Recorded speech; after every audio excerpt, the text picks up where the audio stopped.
Imam yang ngarang hikam itu punya resep supaya kamu seneng terus. Liyakil lama tafrahu bihi, mesti yakil lama tahzanu bihi. Usahakan sedikit sekali apa yang bikin kamu seneng, maka akan sedikit sekali yang bikin kamu susah. Jadi misalnya kulo nih, jadi kiai misalnya cari wong ya kulo kiai wong alim, jelas nak ngalimnya ngalim, nak kiai rapati ya, nak ngalimnya jelas. Nah nak kiai rapati, nah kan kiai tapi orang ngalim. Nah kulo nak darah wong alim malah beliau jelas. Nak kiai rapati ya, kulo rapati nurut, tapi aturan masyarakat rapati nopo. Nah sampean kiai tapi orang nopo ngalim. Ya beda. Ndak ini memang bedanya jauh. Ya mungkin lebih kiai sampean nih. Cara derdek-derdek dongo meyakinkan sampean. Tapi cara artine dongo piye paham aku. Lha boten iki nyata, sampe rasa tersinggung napa barang-barang napa? Nyata. Nah, kalau sering ditakoki kiai-kiai masalah. Resep napa jenenge? Panjenengan ra tau susah dal kita ra tau wiridan atau mohon sisip. Resepnya ilmu itu gini kata hikam. Ulama yang kayak hikam tuh pernah ngarang kitab tuh saking syukurnya entah saking angkuhnya terserah komentari. Kamu harus yakin bahwa di sisa hidup Anda itu tidak akan maksiat lagi. Sehingga kalau kamu ditegur maksiat, anggap saja akhiru maksiatin kudirat alaika. Anggap itu yang terakhir. Siapa yang menganggap mohal bahwa dia tidak akan dosa sampai mati, berarti menganggap Tuhan itu lemah. Karena cara berpikir kita kan bayangkan hidup itu 40 tahun lagi. Misalnya saya sekarang umur 40, bayang umur kadang 4 tahun meneh. Sampean misalnya umur selawe, bayang selawe tahun meneh. Sehingga nganggep dalam durasi selawe tahun kok orang maksiat kan mohal. Apalagi sampai sudah tahu maksiat itu bakat tempah. Ya maksiat ya kelas-kelasan, nak bikin pacaran, nak wong iso mau mah yo nakal, nak sing setengah soleh ya berbau proposal ya sesuai kontaknya DWD. Itu kan urusan masing-masing. Ya itu kan urusan masing. Wae waktu sabu ala wong ngene ora ana sing roh wae waktu sabu. Ala. Rombongan wali songo, mbok kangen wali songo, mbok golek selisih wae napa alam. Sing roh pangeran tiap. Mbok kangen wali, mbok golek selisih margin. Niku pokoke wae napa alam. Ya, itu kan urusan jenengan mbek pangeran to, mboten urusan kula. Tapi tetap saya sebagai ulama mengingatkan, niat itu ditoto. Begini, ulama dulu tuh ngitung hidup itu hanya 2 menit 2 detik, sehingga dia ya gampang saja.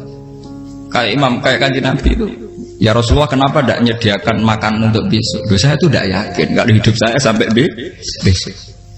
Ya sudah begitu cara, ya sudah tenang saja. Kalau sampean kan bayangkan hidup 4 tahun lagi, 5 tahun lagi, sehingga arah mangan di wedi tenan. Padahal bolak-balik zaman cilik era mangan tetap wedi. Jadi cara berpikir Nabi itu begitu.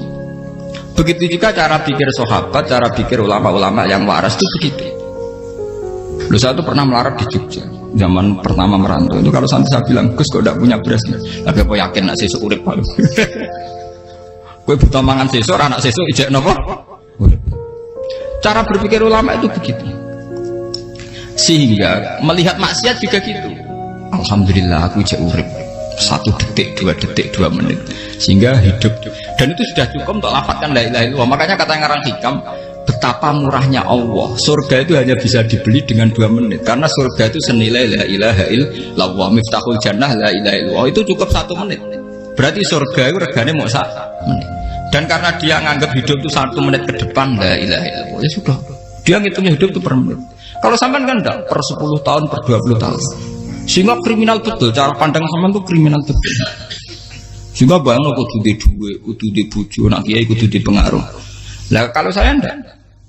Saya meskipun tidak sehebat itu, tapi mewarisi keilmuan mereka. Jadi misalnya saya jadi ulama, itu bayang di santri musitok. Islam pokoknya ke Ahmadiyah ya gitu saja. Ya pokoknya ya sudah gitu. Orang bayang santri yang pimpinan takwa khusyuk salam tempel demen gelo, demen apa? Lo tanyakan santri-santri saya itu mungkin belum pernah nyuri istri saya bikin kopi. Bisa dihitung. Karena saya itu sederhana saja. Misalnya saya pergi dari Jogja ini yang nyata salam, bayang bojo gue semaca, gawe kopi, buka lawang malah kecewa. Seperti umumnya orang kan gitu. Semerantau aja tuh bayang bojoku nyuambut, digawe kopi, digodhog banyu hangat teman, bareng teko bojone wangep kukur-kukur. Karena tarifnya dia ideal, maka mudah kecewa kalau itu tidak terjadi. Nak kula mboten, sebayang napa Yogya pokoke bojoku cek uta Islam. Nak salat di madhep wulan ya sudah gitu saja. Pakai standar-standar yang minimalis. Saya dari rumah bangun sampai ngaji ya, pokoknya ya melek, ya sudah nak sholat di madhep napa. Mulane sudah gitu saja. Andai kan saya pakai standar maksimal, maka akan mudah kecewa. Rasulullah juga begitu. Rasulullah itu ngadepi Sayyidah Aisyah, itu ya begitu, ngadepi Hasan Husain. Sehingga tidak ada cerita Nabi mudah kecewa begitu. Karena Nabi bayangkan anak istrinya itu ya minimalis sekali, urusan dunia maksudnya minimalis sekali. Misalnya Nabi pagi-pagi tanya, ya Aisyah apa ada sarapan? Tidak ya Rasulullah, ya idzan aslumu kan itu saya puasa. Kalau sampean usul-usul ora digekno kopi wong wedok apa? Itu kan repot. Muni-muni itibak sunnah Rasul tapi tidak pernah sampean mendekati sunnah napa? Rasul. Sehingga ya tenang saja Nabi. Saya tuh alhamdulillah bisa niru dalam gitu-gitu tuh bisa. Makanya ini kiai muda paling enjoy. Banyak kiai-kiai sepuh itu kalau urusan gitu konsultasi sama saya. Gus siapa apa kain? Ini kalau ya sampai irade karena juga saya tidak pernah bayangkan apa tanggaku seneng aku atau orang ngaji aku kecewa, tidak pernah bayangkan. Sampai itu kan makhluk, tidak penting. Kecewa itu tidak benar. Saya itu orang alim, ngerti ini warido kamat lubi, ora warido kum. Yang tak boleh ridane pengiran, antara ridane sing ngaji, ridane konsumen. Itu apa? Makhluk tidak penting. Itu harus dilatih. Harus apa? Sehingga orang itu kalau biasa sholat, maksudnya biasa ta'alluq bi Allah, mesti la'alla katardo, mesti gampang puas. Karena dia iktifak ngalap cukup bi Allah Subhanahu wa ta'ala.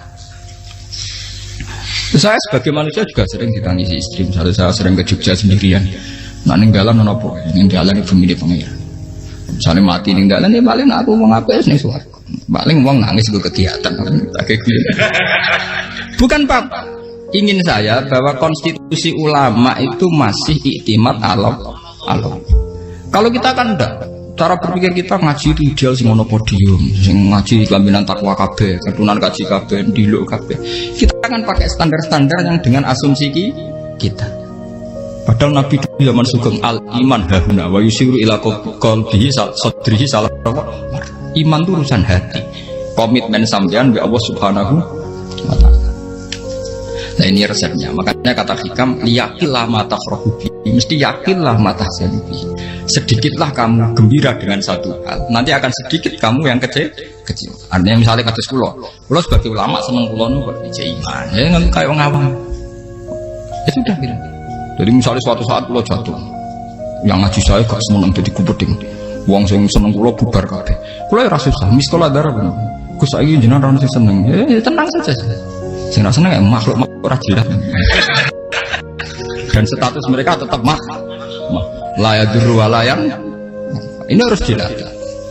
Sehingga Nabi itu ya meskipun beliau itu perang, sahabatnya meninggal ya tenang saja.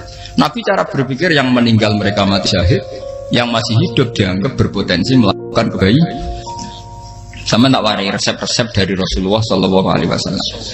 Saya ini sebetulnya memaksa, menjelaskan ini maksa karena saya inginnya jadi ulama yang kayak umumnya orang. Tidak ideal amat. Tapi kan saya ditakdir ilmunya itu ideal. Jadi terpaksa saya jelaskan. Tapi kalau perilaku saya tidak akan ideal. Soalnya ngawur saake mari Ghafuri pengiran nganggur bolak-balik cerita.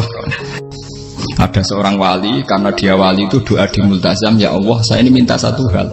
Karena dia wali maka tidak minta uang, tidak minta jabatan, minta engkau takdir saya tidak pernah maksiat. Itu kan bagus sekali. Minta doa ditakdir gak maksiat kan ada. Dari pengiran malah Syafi'i. Fa'ena ada ukufur. Karena tahu maksiat malah sifat ghafurku tak ada kok endi. Gamane pangeran ini sifat ghafurku rak nganggur. Malah tidak ada orang selain Nabi kecuali ditakdir tahu maksiat. Dan sifat ghafure pangeran efektif. Paham apa? Lah nek sampean kan ghafure kok nggo kabeh. Dadi karek sadidul iqab. Karena maksiate sampean sering. Jadi sifat ghafure wis berlaku aktif. Saya karek nunggu sifat sadidul iqab. Paham ya tadi? Itu beda dengan wali-wali. Sifat sadidul iqab mau aktif mereka tidak punya malah pangeran bingung gak kok sifat ghafure.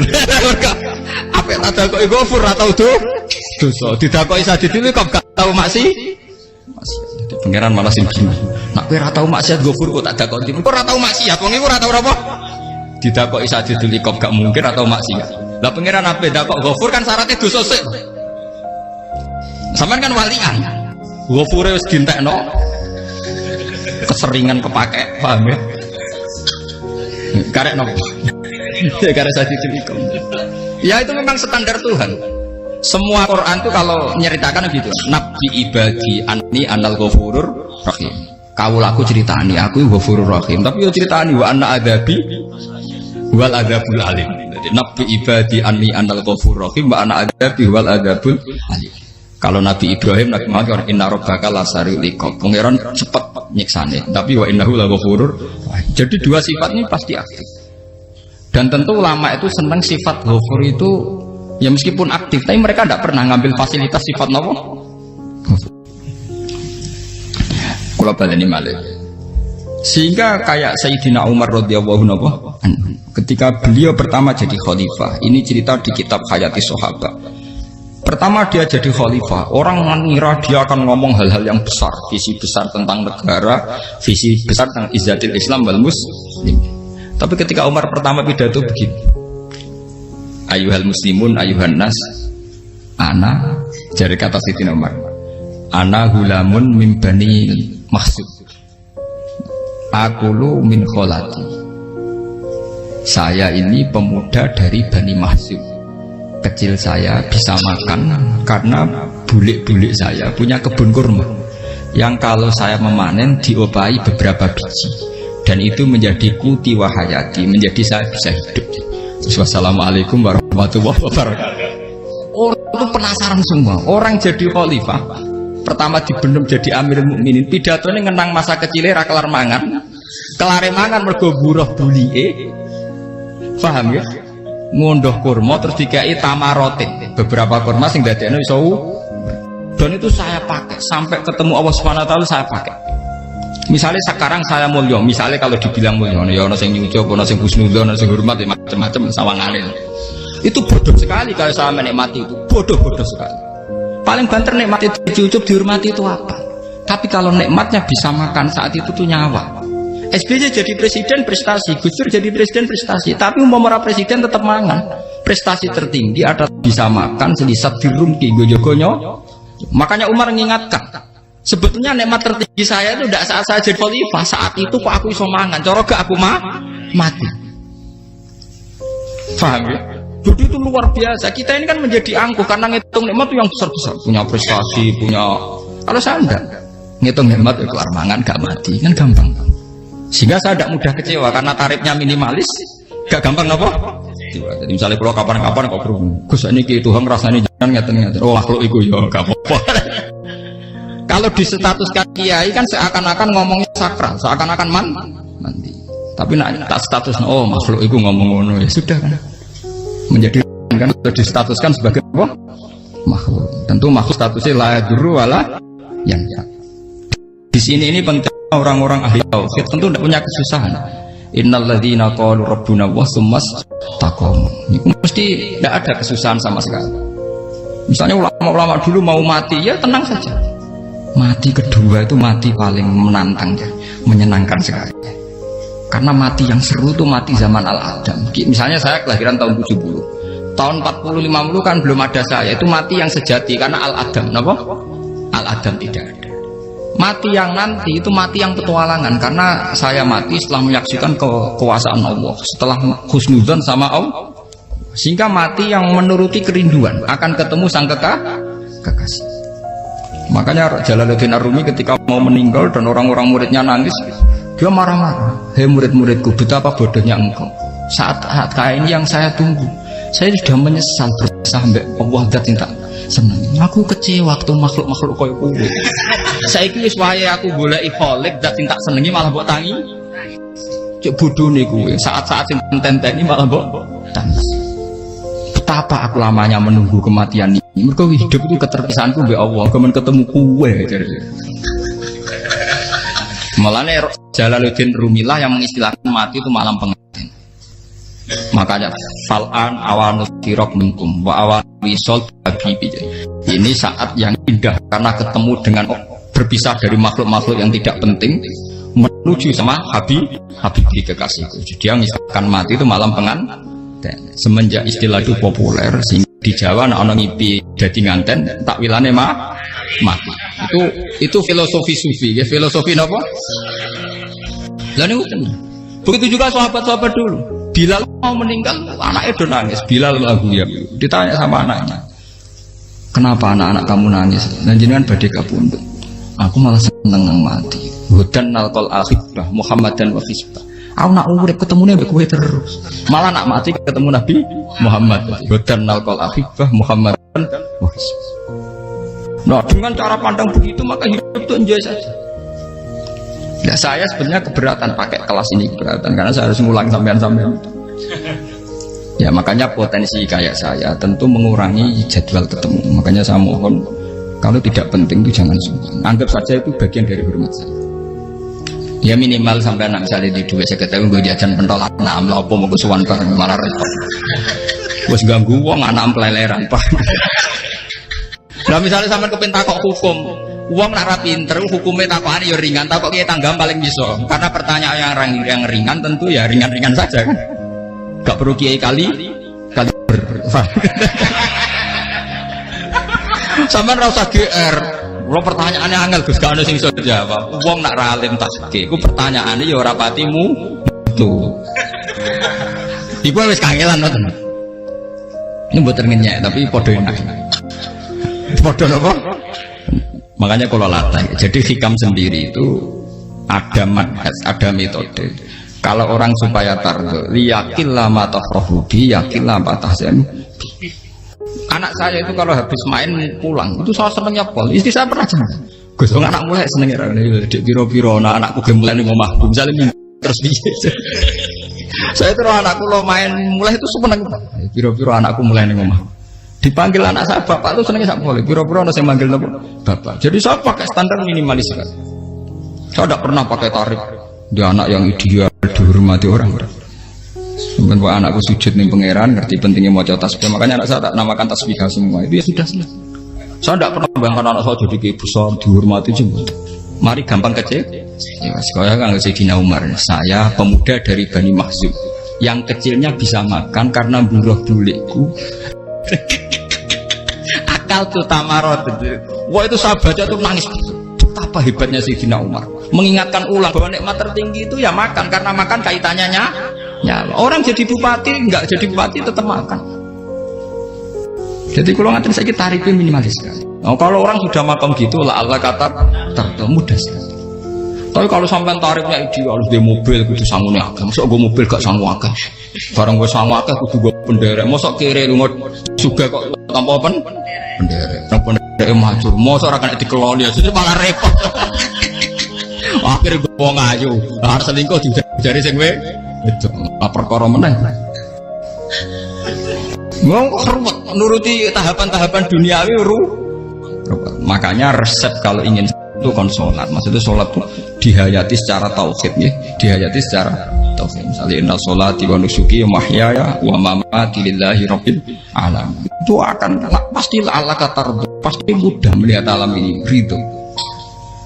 Ini satu sekelumit ya, di resep orang ulama yang saya meniru beberapa di kitab Hayati Sahabat, di kitab Hikam, dan meniru terutama semuanya sanad dari Rasulullah Shallallahu Alaihi Wasallam. Hanya suatu saat Nabi itu kagum. Abdullah bin Mas'ud itu jalan dan dikawal oleh beberapa malaikat. Terus Nabi itu heran. Ya kenapa itu selalu mengawal kamu? Kata Abdullah bin Mas'ud, ya Rasulullah, inilah akhtu khutwatan illa wa azunnu alla akhtu wa ukhra wa ma aqaltu luqmatan illa wa azunnu alla alqamu ukhra. Saya itu tidak pernah melangkah kecuali saya tidak pernah yakin apa betul saya bisa melangkah lagi. Jadi perlangkahnya itu dia iktimat Allah. Dan saya tidak pernah mengunyah satu kunyahan kecuali saya tidak yakin apa betul saya bisa mengunyah lagi. Setiap kunyahnya tetap semuanya ada Bismillah. Semua itu atas nama pertolongan kata Rasulullah. Orang kakak andaikan saya ada nabi terakhir itu jadi nabi. Jadi kemana? Makanya dulu nabi itu sering ngendikan, andaikan orang-orang kayak gitu itu ada nubuah, tentu mereka punya derajat apa? Nubuah. Jadi tidak jadi nabi tapi punya derajat apa? Nubuah. Lah orang yang cara berpikir gitu tentu tidak khawatir apa yang hilang dari dirinya, karena dia berkontrak dengan Tuhan hanya per menit per detik. hikam punya resep al mukmin yusiru sana Allah ayakuna li nafsi zakiron. Seorang mukmin yang sejati tentu kontaknya dengan Allah Subhanahu wa taala dan dia tidak pernah ingat dirinya sendiri. Kayak sampean pas umat tapi Allahu Akbar, Allah Maha Besar, subhanallah. Selalu ana wong ngrasani termasuk lali utange barang iku. Tapi yang jelas kan menjadi enjoy dengan dirinya sendiri. Paham ya? Menjadi enjoy dengan dirinya karena dia tidak sering punya kontrak dengan makhluk. Nah ini maksudnya Allah apa? Janganlah Allah kata kamu pandang, apa nak sholat terus kabul kajar, apa nak sholat terus untuk duit ya ber. Karena cara pikir iso aja nak duit ya. Dan ini resep ya, dan resep ini dari ulama-ulama yang istinad ila Rasulullah Shallallahu Alaihi Wasallam. Karena kalau Nabi itu memang cara pandang. Aisyah itu pernah ditanya, ya Aisyah, saya ini ingin makan, apa daging yang dari sahabat ini masih? Wah ya Rasulullah sudah habis karena tak kasihkan tetangga.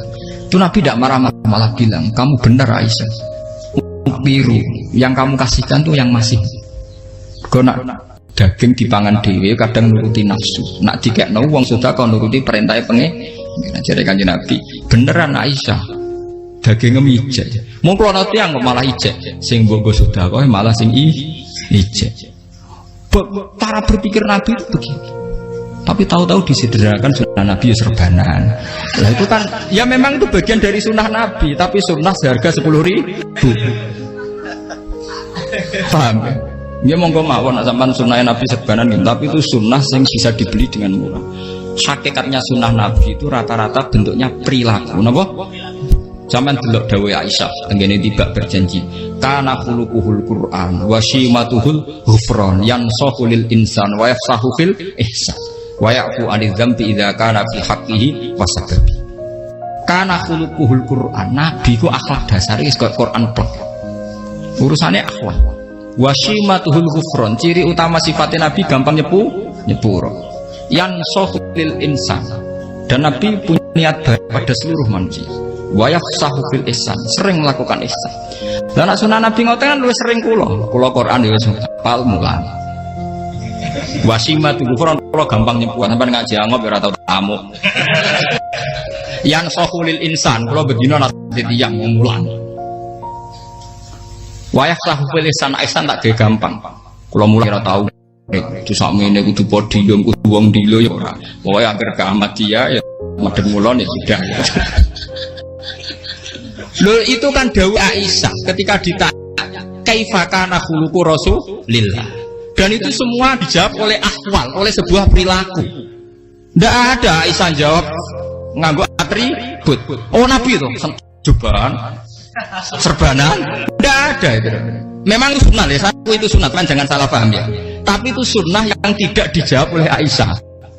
Sunnah yang sampean jawab sendiri, paham? Aisyah yang istrinya Rasulullah ketika ditanya kaifa kana khuluqu Rasulillah, beliau jawab kana khuluquhul Qur'an wa simatuhul ghufran yansahu lil insan wa yafsahu fil ihsan.